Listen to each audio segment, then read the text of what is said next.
मला वाटतं बोलायला काय लागतो, शब्द शस्त्र आहेत. तुकाराम महाराजांनी सांगितलं शब्द शस्त्र आहे.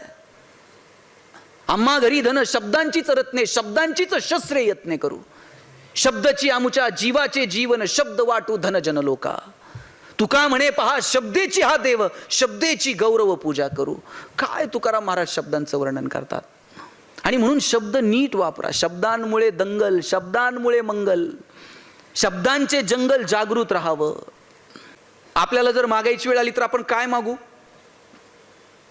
नवरा बायकोसाठी मागल, बायको नवऱ्यासाठी मागल, दोघं मिळून पोरांसाठी मागतील, फार फार तर मेहुण्यासाठी, मेहुणीसाठी.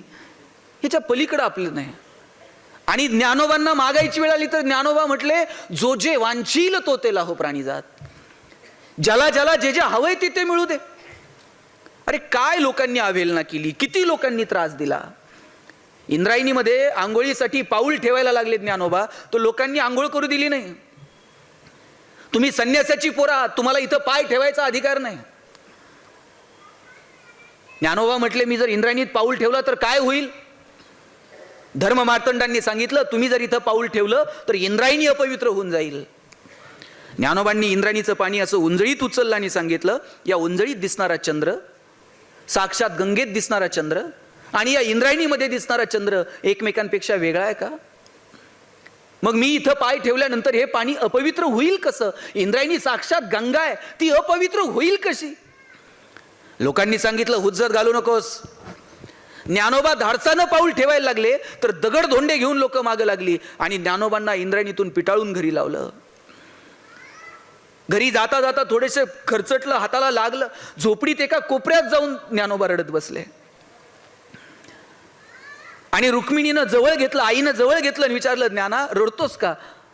पण ज्ञानोबांनी सांगितलं नाही की लोकांनी माझी अवहेलना केली का तर आईला वाईट वाटू नये. किती दुःख सहन करावं. अहो मुक्ताईला मांडे भाजून खायचे होते तर लोकांनी खापर दिलं नाही. एवढा लोकांनी त्रास दिला, एवढी अवहेलना केली आणि एवढं सगळं झाल्यानंतर मागायची वेळ आली भगवंताकडे तर हे सगळं विसरले हो ज्ञानोबा. आपण ज्ञानेश्वरी वाचली असेल, ज्ञानेश्वरीमध्ये कुठेतरी ज्ञानोबांनी त्यांच्या जगण्यातलं दुःख व्यक्त केलंय? मागायची वेळ आली तर ज्ञानोबा म्हटले जो जे वांछील तो ते लाहो प्राणी जात. देवा ज्याला ज्याला जे जे हवंय ते मिळू दे. काय मनाचा मोठेपणा आहे व्हा.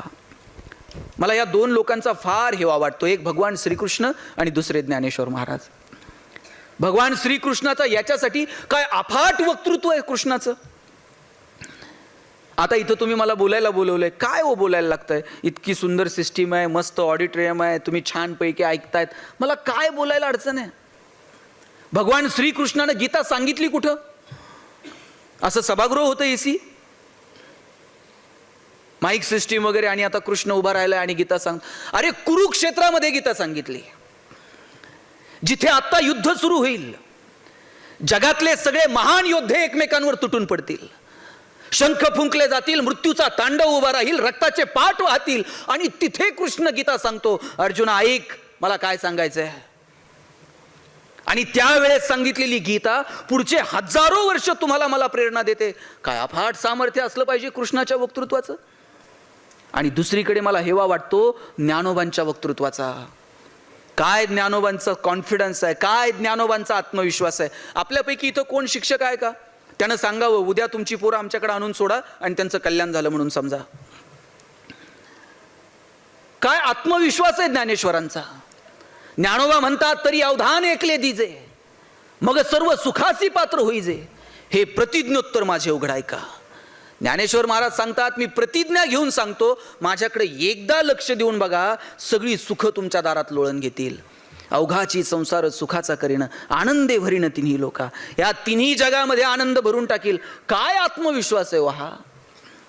आणि इकडे भगवान कृष्ण सांगतो अर्जुना शस्त्र उचल, माझे चुलते काके अमुक तमुक नातेवाईक हे असलं काही मनात आणू नको, हे धर्म आणि अधर्माचं युद्ध आहे, शस्त्र उचल.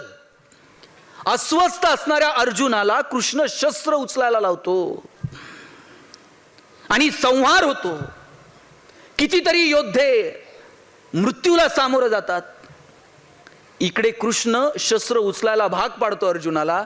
आणि इकडे ज्ञानेश्वर महाराज काय म्हणतात तो, जे खळांची व्यंकटी सांडो, ज्ञानोबा असं म्हणू शकले असते की नाही, जे खल आहेत ते मरो.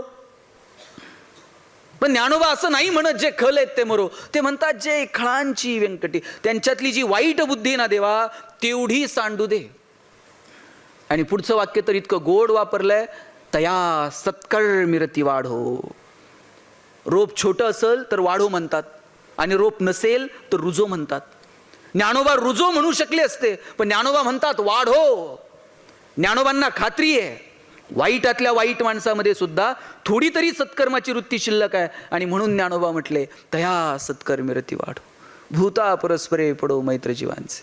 मैत्रजीवांचे शब्द कधी वापरलाय? शेकडो वर्षांपूर्वी मैत्रजीवांचे हा शब्द वापरलाय. तुम्ही मी आत्ता फ्रेंडशिप डे साजरे करायला लागलो. काय अफाट आहे हो हे सगळं. काय ज्ञानोबांची भाषा, काय ज्ञानोबांच्या बोलण्यातला गोडवा. मला वाटतं तो गोडवा जरी घेता आला ना, तरी जगणं समृद्ध होऊन जाईल. काय ज्ञानोबांची भाषा आहे. ऋणू झुनू रे भ्रमरा, सांडी तो अवगुणू रे भ्रमरा. अवगुण या शब्दाला अवगुणू म्हणावं, याच्या इतकं काय प्रेम असू शकतो. आपल्याला नीट प्रेमानं कुणाशी बोलता येत नाही. ज्ञानोबा अवगुण शब्दाला सुद्धा अवगुणू म्हणतात. उकाराची भाषा आहे. चरण कमळ दळू रे भ्रमरा, सौभाग्य सुंदरू रे भ्रमरा.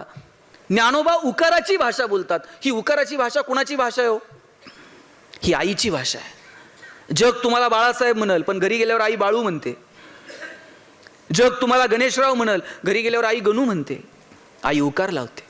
ही उकाराची भाषा ज्ञानोबा बोलतात, आणि म्हणून जग ज्ञानोबांना माऊली म्हणतं. आई असणं हे निवळ तुमच्या प्रसूती वेदनांशी निगडीत नाही. आई असणं हे निवळ तुमच्या स्त्रीत्वाशी निगडीत नाही. आणि आई असणं हे जर निवळ तुमच्या स्त्रीत्वाशी निगडीत असतं ना, 750 वर्ष 21 वर्षाच्या तरुणाला लोक माऊली म्हटले नसते. आई असणं ही एक भावना आहे, आणि ती भावना आपल्याला जपता आली पाहिजे. मला वाटतं बोलायला काय लागतो, शब्द शस्त्र आहेत. तुकाराम महाराजांनी सांगितलं, शब्द शस्त्र आहे. आम्हा घरी धन शब्दांचीच रत्ने, शब्दांचीच शस्त्रे यत्ने करू.